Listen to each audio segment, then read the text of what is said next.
Les voy a presentar y luego yo al final haré una pequeña intervención también añadiendo algo de la experiencia de Uzbekistán bajo el dominio soviético. A mi derecha tengo a Aldiar Mukitanov, que es diplomático de aquí, aquí en la Embajada de Kazajistán en Madrid. Estudió el grado de Economía Internacional en la Universidad Euroasiática Gumilov, en Astana. Inició su carrera como especialista en el Departamento de Servicio Consular del Ministerio de Asuntos Exteriores de la República de Kazajstán y posteriormente desempeñó el cargo de agregado en el Departamento de Recursos Humanos del mismo ministerio y actualmente ejerce como agregado en esta embajada. No sé qué año llegaste, pero yo creo que hace un año, del 2023. Y a mi izquierda tengo a Reinbek Toktubayev, diplomático kazajo también, que actualmente desempeña el cargo de consejero en la Embajada de Kazajistán, aquí en España, con sede en Madrid.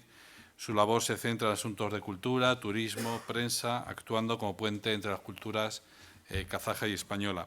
Ha participado activamente en eventos culturales que promueven la herencia kazaja en España. En julio de 2024 asistió a la celebración del Día Nacional de la Dombra, que es un instrumento, una especie de bandurria, de guitarrita con dos cuerdas. Dos cuerdas. Bastante difícil de tocar, pero bueno, en fin. Yo lo he intentado un par de veces y no, nada. Y Toktubayev participó en una iniciativa para entregar a los fans españoles de Dimas, que es un cantante de ópera, que al parecer pues, es muy famoso. De hecho, una compañía de despacho me dijo, mira, este es un kazajo de los tuyos y tal. Y este hombre, ¿de dónde ha salido? ¿No? O sea, que lo conoció ella antes que yo, ¿no? Y también ha representado a Kazajistán en foros internacionales relacionados con el turismo, como se indica en algunos documentos de la Organización Mundial del Turismo. Sin más, les voy a pasar la palabra porque vamos un poquito mal de tiempo, ¿verdad? Y entonces, para que nos hablen de la experiencia kazaja bajo la Unión Soviética. Pues sin más, ¿quién quiere hablar primero? ¿Reinbek? Sí, pues hala, se lo dejamos a Reinbek, la responsabilidad. Buenas tardes, señores. En primer lugar, quisiera transmitir las disculpas de los representantes del Museo Karlak, quien lamentablemente no han podido asistir hoy a esta reunión debido a compromisos previamente confirmados. Y quería decir muchas gracias por la oportunidad de intervenir aquí en la Universidad de São Paulo. Y hoy me gustaría explicar cosas sobre las estructuras de Gulag en Kazajistán. Enormes cantidades de personas acusadas de delitos políticos de todas partes de la Unión Soviética fueron repartidas en campos de trabajo correccional. En Kazajistán funcionaron grandes y notorios campos como Karlak, Steplak, Alжир y otras estructuras del Gulag.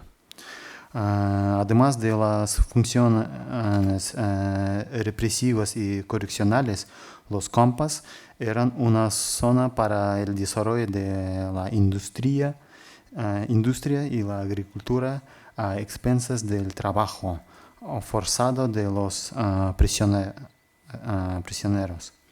Sobre el terreno, los reclusos se veían obligados a superar las ya de por sí normas de trabajo establecidas por los dirigentes. En las condiciones de la realidad carcelaria, muchos tuvieron que acostumbrarse a duros trabajos físicos, a trabajar a temperaturas bajo cero de menos 30-40 y a una perpetua escasez de productos de la primera necesidad.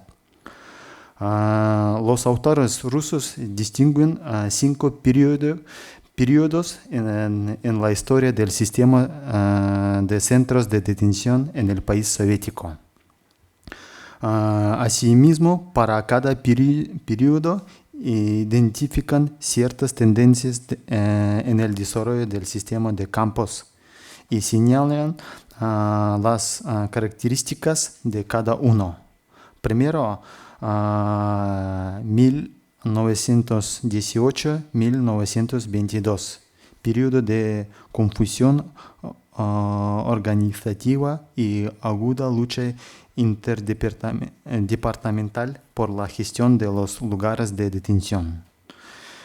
Segundo, 1923-1929, periodo de la GUMS republicanos, es decir, Dirección General de Prisiones, ya que estaban a cargo de casi todos los lugares de detención de la URSS. Tercero, 1930-1940, el periodo del Gulag y de la organización de la primera serie de campos de trabajos, la época de formación y expansión del sistema de campos, cuando los grandes campos se convirtieron en el elemento principal de la estructura organizativa general de los lugares de detención. Luego, 1941-1953, el periodo del complejo industrial de campos, cuando se produjo, en opinión de muchos autores rusos, una fusión completa de las estructuras de campo y producción a lo largo de toda la política vertical. Aquí se necesita destacar tres subperiodos. Eso, 1941-1946, el periodo de la guerra. Luego, finales de 1948, 46 y 48, el periodo de recuperación, y 1949 de 1953, el periodo de mayor expansión.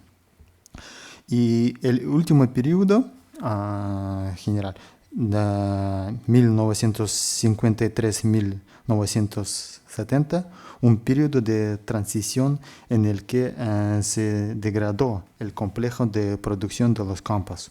Se produjo un retorno parcial a las viejas formas organizativas y se buscó un nuevo lugar y un nuevo papel del sistema de lugares de detención en el sistema estatal. Basándonos en la variante de periodización propuesta, está claro que los periodos anteriores a 1930 son la prehistoria del Gulag, cuando el proceso de formación del sistema soviético de lugares de detención estaba en marcha. El 25 de abril de 1930 se creó la Oficina de los Campos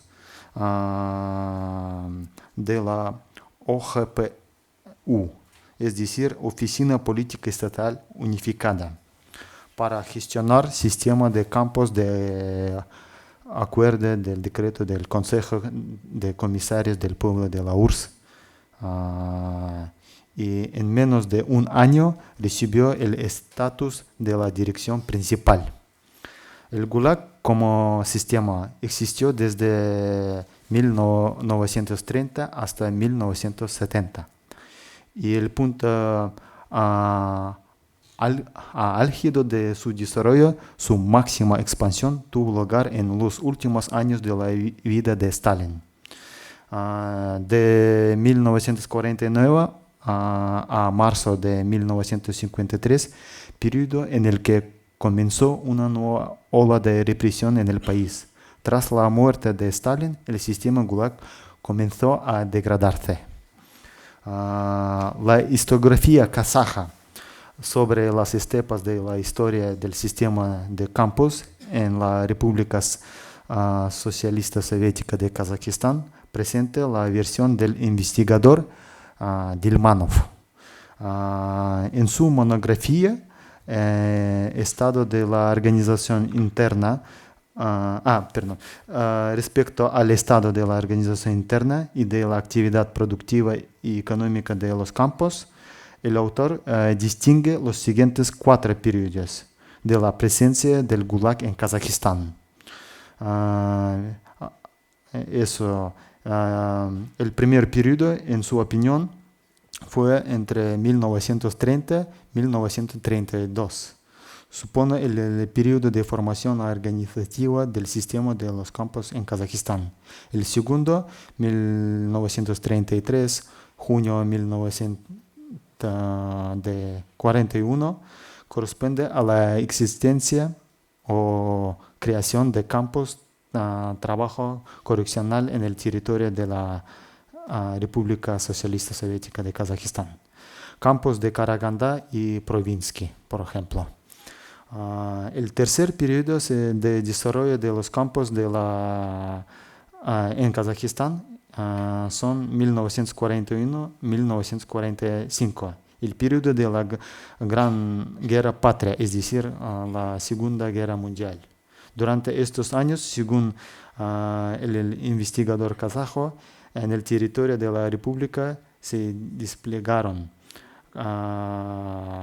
campos de trabajo como Kempersay, Guruyevsky, varios campos más para prisioneros de guerra que no pertenecían al sistema de campos de trabajo del Gulag. Estaban bajo la jurisdicción de la Dirección General de Prisioneros de Guerra y Asuntos de Internamiento. Y se nombraron todos los campos de prisioneros de guerra en la República. El cuarto, 1946-1956, es el periodo de la actividad posguerra de los campos, los cambios en el sistema tras la muerte de Stalin, la eliminación progresiva de estos y la formación de colonias de trabajo penal de la República. Dilmanov no dio el número de total de campos del Gulag en Kazajistán, pero el autor proporcionó datos de que más de 60 campos y colonias, así como unidades de campo de la Comisaría Pública para Asuntos Internos y Ministerio de Asuntos Interiores de la URSS. Fueron desplegados en el territorio de Kazajistán desde 1930 hasta 1970. El investigador hace una breve reseña de 14 campos Gulag en la República. En otra monografía publicada en 2019, Dilmanov indica que en el territorio de Kazajistán en los años 30 y 50 del siglo XX fueron desplegados 28 campos de trabajo correccional, unidades de campo de la Comisaría del Pueblo para Asuntos Internos de la URSS, y de los cuales 14 campos de trabajo correccional, secciones independientes y 13 puntos de campos. Entre todos sumaban una población de más de 200.000 personas. La cuestión del número de campos del Gulag en Kazajistán en general sigue abierta. Publicaciones de diferentes años indican un número diferente de campos desplegados en Kazajistán. Por ejemplo, el académico Kotebayev en una de sus obras indica los siguientes datos. En el territorio de Kazajistán había 27 campos de Gulag, 70 campos pertenecientes al Departamento Principal de Campos de Trabajos Colectivos de NKVD de la Comisaría. En su obra, el doctor en Ciencias Históricas Shaimukhanov mencionó una cifra de 25 campos de trabajo colectivos en Kazajistán. Sin embargo, ninguna de las obras mencionadas de referencias de estas cifras. Lamentablemente, no tenemos ni idea a partir de qué fuentes de archivo u otros materiales de resumen analítico de las estructuras de poder se dan estos datos sobre los campos de la URSS de Kazajistán. Además, en estas obras no hay ninguna lista de los campos kazajos, por lo que no podemos comparar estas cifras entre sí ni con los materiales disponibles en otras publicaciones. La mapa de la Unión del Gulag, que figura en la monografía de los estudios de Karaganda sobre el Karlak, muestra 24 campos, departamentos de campos y estaciones campos en Kazajistán. Hay 3 campos especiales, Dal-Lak, Steplak, Peshanlak. El campo especial Lugovoy no está enmarcado. 7 grandes departamentos de campos y campos con un número de prisioneros de hasta varias decenas de miles y 14 estaciones campos con el número de prisiones de 2 a 5.000. El mapa propuesto del Gulag de la URSS contiene una serie de errores y impresiones. No delimita los territorios de las repúblicas como la República Socialista Rusia, también Kazajistán y Uzbekistán, etc. También hay una serie de errores en las publicaciones sobre los campos del Gulag en Kazajistán. A menudo en las publicaciones kazajas se indica la cifra de 27 filiales de Karlak, lo que tampoco es exacto, ya que en algunos años el número de filiales del campo de trabajo Karaganda era diferente.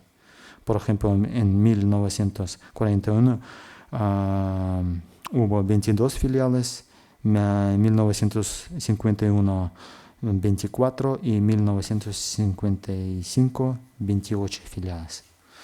Por desgracia, todavía no existen datos sistemáticos sobre los campos del Gulag en Kazajistán, mapas, tablas sobre todos los campos, ni manuales de referencia generalizadores. Los autores de docenas monográficas, disertaciones y artículos científicos publicados eligieron como objeto de estudio la historia de campos individuales o una pequeña parte de la isla kazaja del archipiélago Gulag. Por lo tanto, podemos concluir que en los datos kazajos, así como en los de la Unión Soviética, por desgracia, sigue habiendo discrepancias, lagunas y vacíos en los materiales sobre la cuestión del número de campos,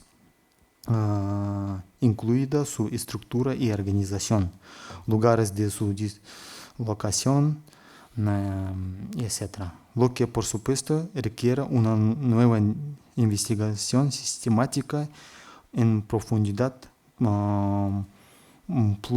plurianual y minuciosa.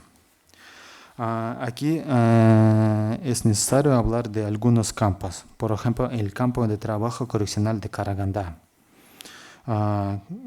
que fue creado el 19 de diciembre de 1931 sobre la base de la granja estatal Gigant en Karaganda. El centro de Karlak estaba situado en el asentamiento de Dolinka de la región Karaganda y su edificio de la oficina fue construido por los propios presos. Dolinka se encuentra a 45 kilómetros de Karaganda. El factor geopolítico desempeñó un papel importante en la creación de Karlak. Su amplio territorio con poca población, sus ricos recursos naturales y su gran distancia con las regiones centrales de la URSS fueron factores convenientes para el desarrollo de la metalurgia minera y la agricultura mediante la deportación forzosa de la población indígena, lo que provocó su alta tasa de mortalidad. El Karlak iba a ser el lugar donde se formaría la base alimenticia para el rápido desarrollo de la industria minera y metalúrgica de Kazajistán central y la planta de fundación de cobre de Balkhach, del lago Balkhach. Los prisioneros presentaban una mano de obra barata que contribuía al programa de Stalin de construcción del socialismo. La estructura Karlak incluye varias subdivisiones, como Steplac, Alger, Pechanlac, Spaslac. La elección del campo dependía del cargo que se le imputaba al condene y otros factores. La abreviatura Alger, por ejemplo, significa campo de Akmola para esposas de traidores, Steplac para los especialmente peligrosos, Spaslac y Balhashlak eran para prisioneros de guerra. El destino de algunos de los acusados era Alger, creada sobre la base el punto 26 y un vencimiento laboral. En el agosto de 1937, la URSS emitió un orden sobre la operación para reprimir a las esposas y hijos de los traidores a la patria, que dio lugar a detención masivas de familiares de opositores. Tardaron varios meses en detenerlos y los condenaron a penas de entre 5 y 8 años. Y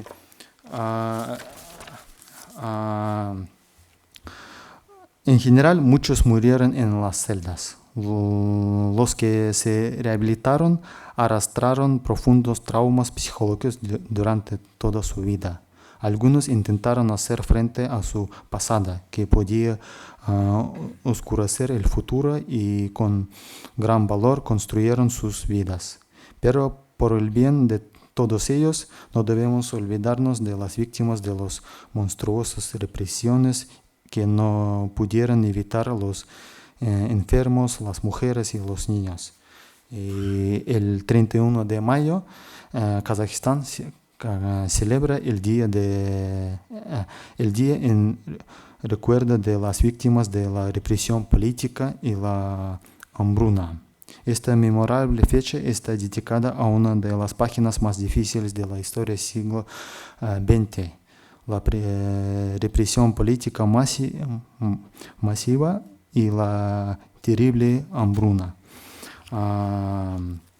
Y la fecha fue establecida en el abril de 1997 por el decreto del presidente de Kazajistán. Según las estadísticas oficiales en Kazajistán, de 1921 a 1954 fueron condenadas unas 100.000 personas, de las cuales más de 20.000 fueron fusiladas. Lo que ocurrió en aquella época se sigue estudiando. Cada año se revelan nuevos hechos y nuevas historias. Además, las condiciones previas, las causas y las consecuencias de las represiones aún no se han investigado a fondo y por completo desde un punto de vista científico. Muchas gracias.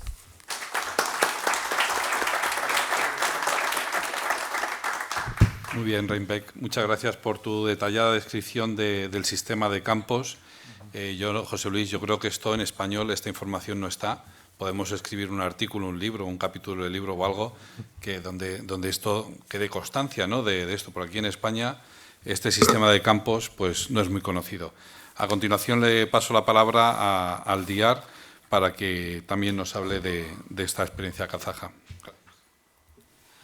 Muchas gracias, señor Alonso.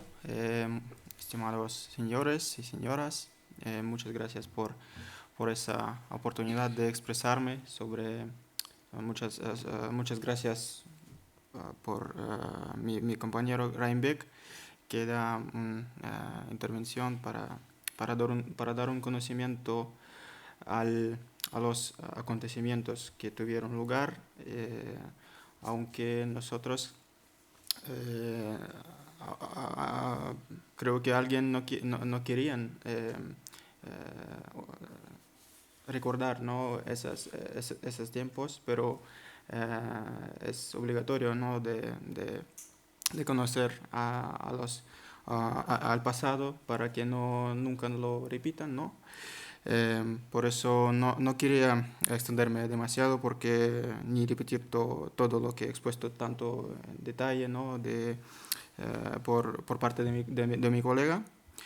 Solo me gustaría compartir unas reflexiones, digamos, más personales, porque hemos escuchado una historia que probablemente es difícil para escuchar o incluso incómoda, pero esa historia de Gulag en Kazajstán no es parte del pasado soviético, es también una parte importante de la memoria de nuestro país, de las vidas de la gente que perdieron sus vidas.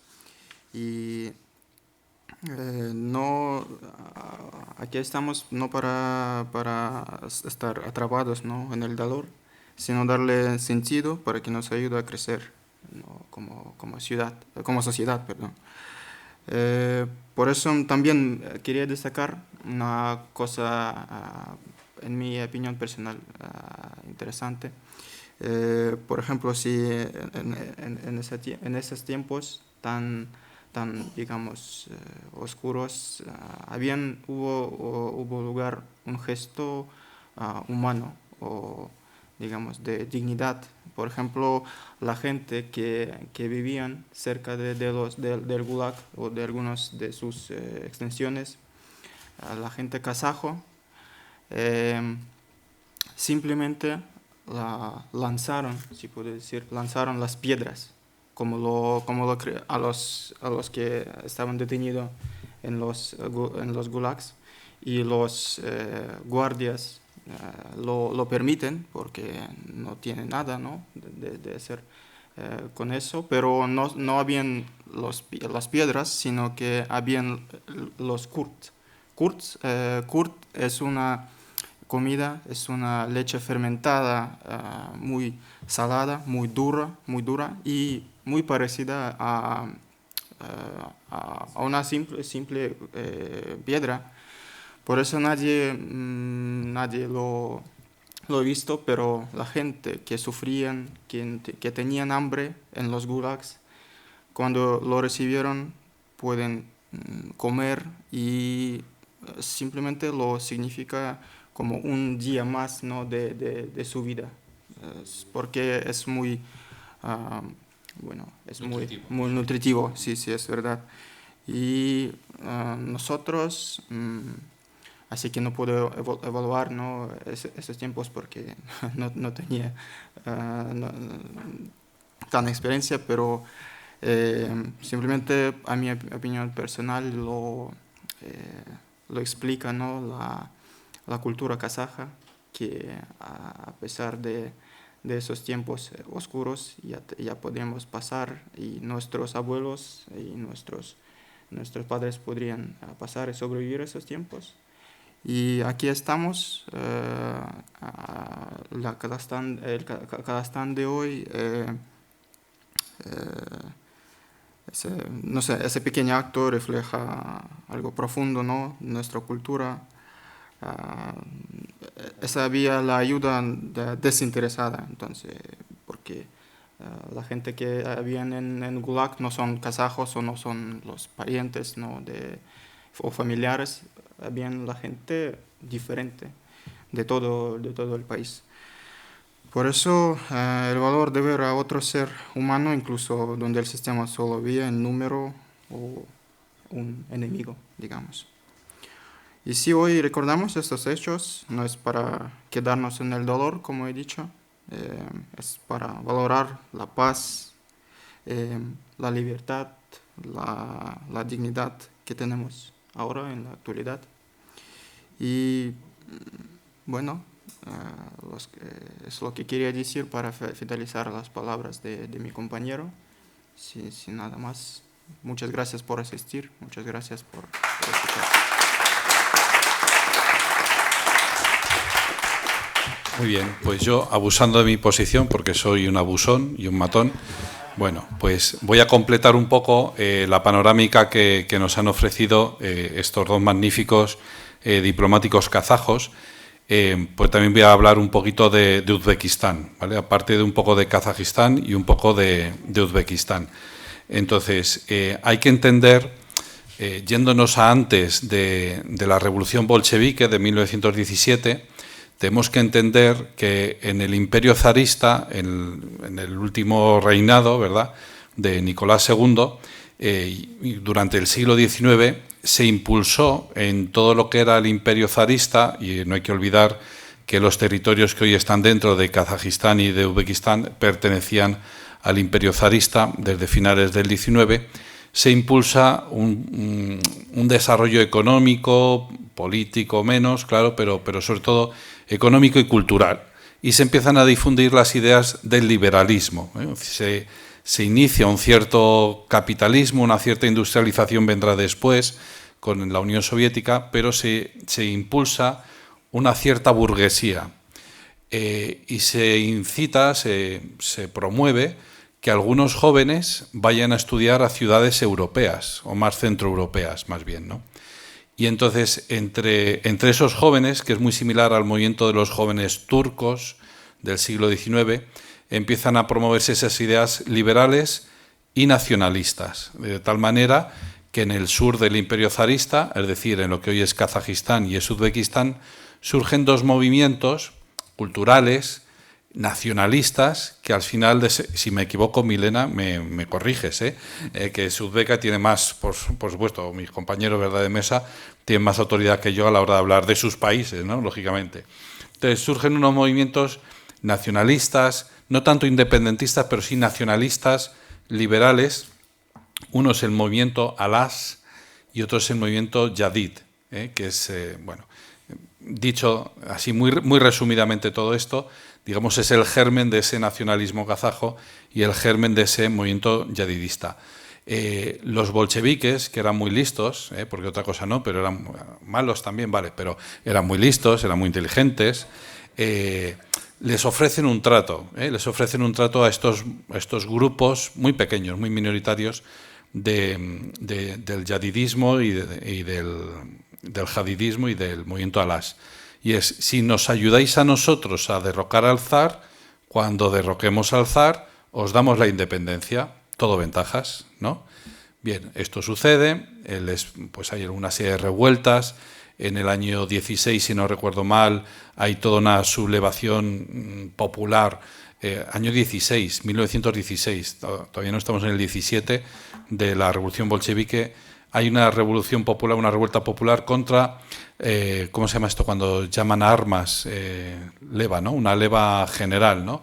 Hace una leva general y entonces los uzbecos y creo que también los kazajos dicen, hombre, ¿para qué vamos a ir a luchar a la Primera Guerra Mundial si eso a nosotros ni nos va ni nos viene, ¿no? Entonces hay un momento de protesta, etcétera. Bueno, entonces les ayudan a los bolcheviques.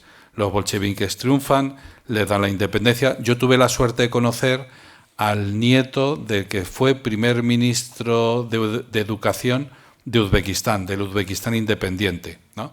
Y entonces pues le ponen ahí a este señor de ministro de Educación y tal. ¿Qué pasa cuando llega Stalin? Dice, bueno, eso de la independencia está sobrevalorado. A ver, entre vosotros y nosotros, a ver, ¿dónde vais a estar mejor que bajo el amparo de la madre Rusia? Pues ya está, hombre, os dejáis de tonterías de independencia, dicho esto así muy groseramente, ¿vale? De independencias y esas cosas y ya está, y os unís a la Unión Soviética, que surge más adelante en los años 20. ¿Qué es lo que hace nuestro querido amigo Stalin? Pues, y hay un museo en Tashkent, hay un memorial y un museo de la represión soviética, que yo les animo a visitarlo. Es un lugar precioso para ir, Tashkent, Uzbekistán en general, Samarcanda, Bukhara, Jiva, Tashkent. Y este memorial está muy bien hecho, está muy bien formado, ¿vale? Porque hay piezas históricas y hay mapas explicativos, está todo muy bien explicado. En el centro del museo hay no una réplica, sino un coche, el Avispón negro, creo que se llamaba. Es un coche que era temido porque en cuanto era del KGB, de la NKVD, entonces en cuanto lo veían aparecer la gente del poblado por allí, decían, humo, fuera, vámonos de aquí corriendo, que estos no vienen con buenas intenciones, ¿no? Y en Kazajistán hay varios memoriales de esto, hay varios museos. Yo he conocido uno solo, que es el de Shinken, que es muy curioso porque el memorial de Shinken, que recoge esta historia del movimiento Alash, desde el movimiento Alash hasta la revolución del Jeltokshan, no sé si lo he pronunciado bien, que significa diciembre en kazajo, es la última revolución ya contra Mikhail Gorbachev. Pues recoge muy bien esa represión de la Unión Soviética. En el centro de ese museo, que es una sala no mucho más grande que esto, hay una escultura horrible. Pero claro, es que la represión es horrible, ¿no? Y entonces genera espanto, genera terror. Esa escultura no es de las más bonitas que he visto en mi vida, pero es que esa es la idea, ¿no? Genera espanto, genera terror. Por cierto, creo que esta exposición, este museo, está financiado con dinero británico de una institución británica, no sé si una universidad o algo. Bueno, justo enfrente de este museo está el memorial de todas las víctimas de la Segunda Guerra Mundial, de Shinken, solo de Shinken, de la región de Shinken, que está en el sur del país. 300.000 víctimas de la Segunda Guerra Mundial. Y está ahí, es un largo paseo con todos los nombres a los lados, ¿no? Entonces, bueno, víctimas no de Stalin, sino del enfrentamiento contra Hitler, ¿no? Es decir, dentro de la guerra patriótica, pues toda la gente que murió, que muchos civiles también, murieron muchos civiles ahí. ¿A dónde quiero llegar a parar con todo esto? Que fueron 70 años de dominación soviética, años en los que ellos eran parte de la Unión Soviética. No era el caso que hemos visto antes de Polonia, Hungría, etcétera, que digamos eran fuera de la Unión Soviética, sino que esto era dentro de la Unión Soviética.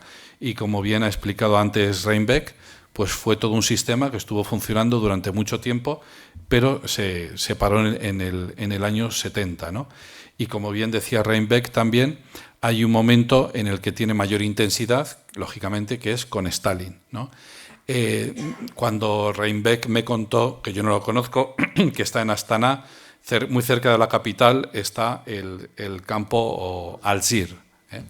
Es tremendo, porque claro, el pecado de esas señoras era ser pareja o era ser esposas de gente que se había salido un poquito de la línea. Digo un poquito de la línea, porque Stalin era un tío pues que bastante rígido, ¿no? Y dice, si le dabas mal los buenos días, pues ya está, se acabó, ¿no? No es como el movimiento Alash, que era, digamos, era mucho más evidente, ¿no? Decía, hombre, es un contrario político, un adversario político, hay que reprimirle, tal, ¿no? Etcétera. El caso de Stalin ni siquiera era eso, ¿no? Era una cosa bastante arbitraria, ¿no? Entonces, ese es un campo que sí que me gustaría resaltar y me gustaría acabar con una experiencia que para mí es muy bonita dentro de todo lo malo, ¿verdad? Ambos han citado el centro de internamiento de Karagandá, y ahí hubo españoles, hubo alrededor de 100 españoles. Hay una película muy antigua que se llamaba Embajada al Infierno, Embajadores al Infierno. Hay un documental de Radio Televisión Española de la 2 de hace poco, pero que está colgado en la web de Radio Televisión Española, que tiene también imágenes de esa película, porque cuando visitó Mariano Rajoy en octubre de 2013 Astana, visitó Kazajistán, el presidente Nazarbayev le hizo entrega de las fichas de los prisioneros españoles, y esas fichas, si no recuerdo mal, ahora están en Salamanca, pero vamos, se pueden consultar en el archivo, etcétera, ¿no?